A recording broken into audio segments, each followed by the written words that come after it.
après ñu xool. loo may teg réagir ah déet teewal rek nga xool. bërëb bu gën a adapté bi ñu toll nii pour wax ak moom wax ni dañu war a nangu ñun ñëpp ni Macky Sall a un problème avec la Casamance et Casamance. te loolu bi Sénégal ba léegi musul am de Senghor à maintenant benn président musul traité Casamance yi ni ko Macky Sall di def. stigmatisation bi am ci jamono ji mu jëmale ko spécialement ci Casamance yi rawatina nag ci képp ku am sant boo xam ne consonance joolaa la stigmatisation boobu ëpp na te musul am. donc Khalifa Sall réaction. alors d'abord maa nga fa toog fekke ko la mu wax c'est un ressenti et xam nga da ngeen dégluwul vidéo bi. si su ngeen déglu ngeen ko. bu baax est-ce que vous avez entendu les réactions environnantes. dégg naa ko nit ñi. dégg naa ko ko dëgg la ko seede. le problème mais ñooñu ñooy ñan. déglu ñooñu c'est pas des politiques parce que fañ ko defee. mais ñooñu ay militants lañ. déedéet jamais non attends moo tax ngeen di juum. déglu ma wax leen.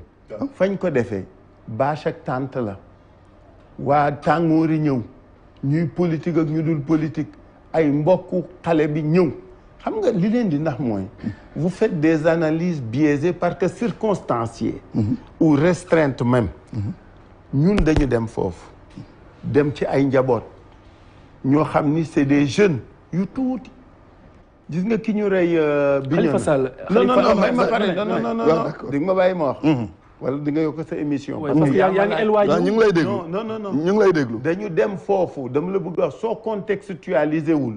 doo xam lu tax wax jooju jóg. da nga lim la soo contextualisé wul dañu ñëw fekk ay njaboot muy Bignona muy Ziguinchor on a vu des gens amers des gens déçus des gens presque mortifiés parce que dañu rey seen doom. ñoo xam ni manifesté wuñu kenn ki demul sax mbeddam siège am la nekk di manifester di toog siège am ñu rey ko fa da nga lim la ñaareel bi. kan moo ko rey. les forces de l'ordre. non. ah c'est ce qu'ils disent. mënoo wax ni force de l'ordre. déglu ma rek dañu bàyyi enquête bi wax ko. xam nga man kilifa la. waaw du ma waxantu. dama la wax ni mbokkam yi ñoo ko wax ak ña fa nekkoon. mbokkam d'accord man waxuma ko. dañ ne la dañu ko rey. biñ ne dañ ko rey ñoom. ak état bi administration bi ñu féewaloo ci niñ ko reyee mu am autopsie bu am ñu ni dañ ko reyee objet contendant non boobu sax Ziguinchor la parce que yii bi ngeen wane yéen Bignona la d'accord ki dee Bignona ak ki Ziguinchor bokkul xam nañ loolu voilà donc Ziguinchor la ñuy def autopsie famille bi d'accordul famille bi bëgg a def contre expertise. Khalifa Ababacar Sall c'est différent. li ma lay laaj léegi il faut nga baral kaddu gi monsieur le ministre waaw da ngeen war a poser question bu précise. la question est claire mooy la réaction. ci kaddu yi nga xamante ne réaction wu nit ku fa nekkoon la. dajeeg njaboot gi déglu nit ñi les gens sont dans tous leurs états. mer. d'accord dégoûtés. révoltés leur cœur di wax. yaay yi di jooy maam yi di jooy seen doom dee seen sët dee mun ñu ko gis njubóowuñ ci li ko rey loolu Khalifa Sall bu fa nekk Khalifa Sall benn leader politique buy poser 15% de l'électorat est-ce que bu yëkkatee kàddu yu ni mel quel que soit le contexte oui yow da nga koy justifier non moi je justifie pas je vous explique qu'est-ce que vous êtes en train de dire je considère qu'un homme politique comme moi j'ai pas besoin de me justifier ou de justifier dama leen di wax contexte bi mu waxee maintenant li ngeen war sóor tuuti c'est le ressenti du cadre des gens qui étaient là-bas. waaw mais ñooñu ñaan nga nag yow tam. Khalifa Sall li ñu intéressé du loolu li ñu intéressé mooy yow la mooy sa position. ci la par rapport ak cadre yu ni mel si digg Sénégal jóge si leader bu ni toll. man loolu rek laa lay laaj. oui mais c'est son ressenti. d'accord c'est son ressenti et je respecte ce qu'il a dit. parce que même en public non c'est pas public ak néega yam fii amatul public. c'est un ressenti gis nga foofu. je vous dis moi j'ai fait les maisons j'ai fait les gens xam nga li nit ñi mënul nangu mënatuñu nangu ñoom saa yu amee manifestation c'est eux qui accusent le plus de morts c'est eux qui enregistrent le plus de morts et c'est des morts par balle c'est des gens qui sont susceptibles d'être défendus par des autorités qui leur fait tirer dessus ou qui les terrorisent xam nga lañ ñu wax waa kër Idrissa Goudiaby benn sëram dafa ñuy xoolal suñ kii dee na yéen politique yi ñëw ngeen mais autorité administrative yi nga xam ne ñoo yor dëkk bi. Khalifa Sall loolu la mën si discuter. loolu mën si discuter après. dama bëgg a xam nanguwul li ma bëgg a xam très clairement. li ma bëgg a xam très clairement Khalifa Sall. oui li ma bëgg a xam très clairement. oui mooy Sénégal. kaddu yi nga xamante ne nii Ousmane Sonko yëkki na ko. oui li mu wax A ba Z. tur boo xamante ne sax dafa am consonance joola. oui dafay déranger njiitu réew mi. ne njiitu réew mi dafay xeex Casamance bëggul Casamance. c'est son point de vue il faut le respecter. est-ce que kilifa war na wax loolu. ankay kilifa kilifa guy wax ci. yow la moo si sa xalaat est-ce que loolu am la est-ce que loolu am na wala amul. xalaat amul solo xam nga lan am na solo kay am na solo c'est important Khalifa xam nga lu tax déglu ma wax la. gis nga le ressenti qu'ils ont eux. il est important. et li ngeen bëgg a banaliser nii c'est dangereux. attention personne ne banalise rien du tout. non may ma rek s'il te plaît. d'accord li ngeen bëgg a banaliser. non vous nous prêtez des sentiments que nous n'avons pas. on ne banalise rien. non je vous laisserai pas dire ça. on ne banalise rien. non mais oui mais du ma la bàyyi. monsieur le ministre monsieur le ministre du ma la bàyyi Sénégal du ñu seetaan. Khalifa nga ne dañuy banaliser des choses aussi graves. monsieur le ministre dama am laaj bu précise. forte expérience ministérielle. forte expérience parlementaire. oui. am macha allah xam-xam bu mag. ci wàllu collectivité territoriale. tout à fait. xam état. am expérience bu rëy. est-ce que jàppoo ne kaddu yu ñu yëkkati day féewale Sénégal. pas du tout. ak contexte bu ñu nekk Casamance. pas du tout pas du tout xam nga lu tax. parce que la preuve d'ailleurs. xoolal réaction yi ci am yëpp yow tam. mais attends d'abord il y a deux choses qui me gênent il y a une chose qui me gêne. muy lan. quand Jumbooru xawma lan a dit qu'il faut tuer je sais pas quoi personne n'a réagi. déglu leen ma rek may ma pare. ñaareel bi c'est différent xam nga puisque demu leen fa nous moi tu as raison je suis un homme d'État jàmmaarloog naa situation yu nekk. mais quand tu es en face de population waxuma la ay famille que les gens te parlent ainsi parce que yow xam nga Casamance xam naa Casamance. ba ñu nekkee xale xam nga soo daan dem Casamance nu ñu lay wooyee. ana waa Sénégal. waaw. c'est vrai ou c'est pas vrai. dama lay wax rek pour nga xam man. sama ressenti leader bu mën la contenir ay émotions. non c'est pas bay wax kàddu yu grave loolu nga wax loolu nga wax. pas du tout léegi Khalifa léegi je ne justifie rien moi je vous explique. comprendre nañ sa position. moi j'ai pas compris. non kay xam nga lu tax. non leer na il partage. non ce qu'il a dit est clair. oui il a dit que depuis que Macky Sall est là.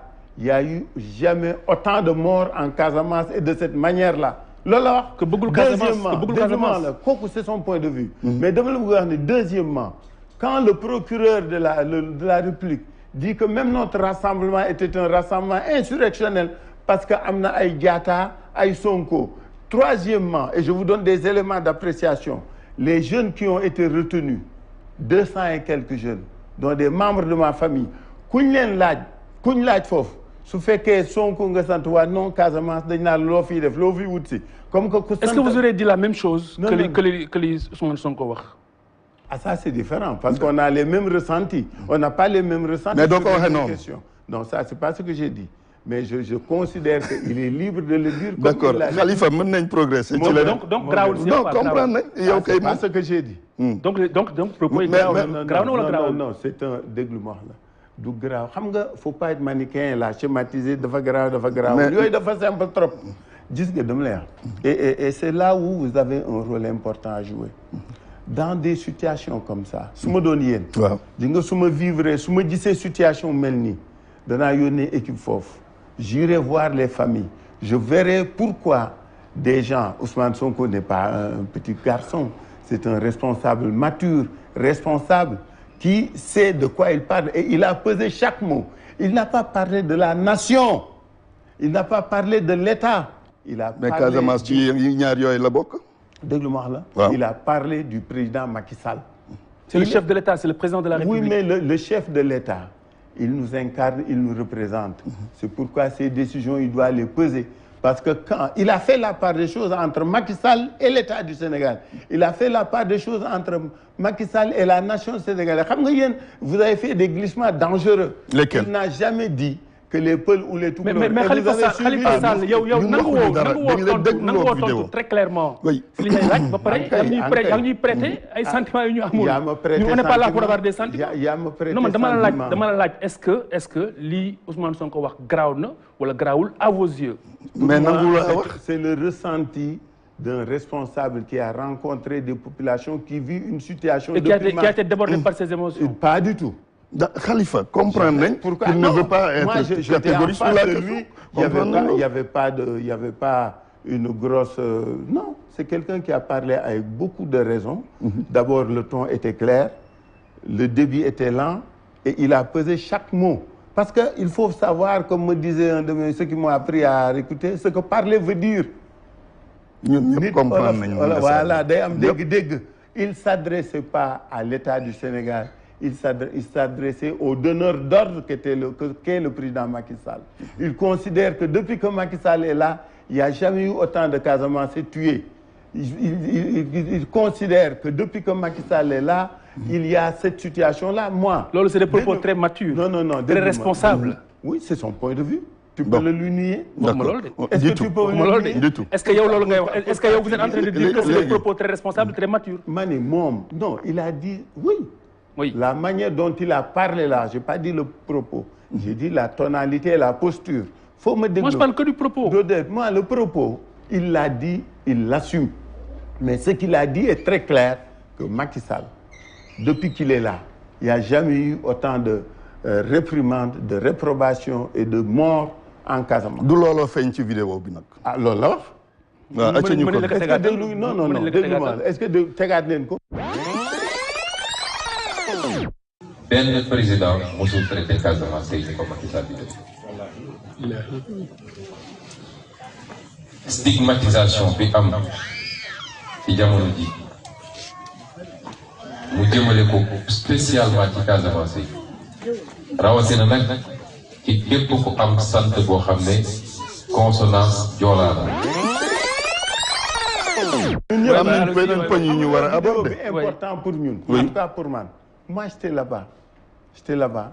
Quand j'ai vu la réaction de beaucoup de gens, j'ai dit, mais il serait bon que nous déglou les mots. Il a parlé de la cohésion nationale. Il a parlé du fait que la Casamance est un melting pot où tous les Sénégalais se retrouvent. Olof, Diola, et qu'ils vivent en bonne harmonie. Tout ça, déglou len ko dire ki le wax nako li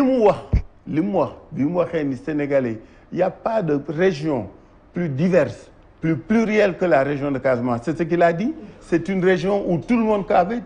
La seule chose qui vous gêne, c'est qu'il a dit Macky Sall.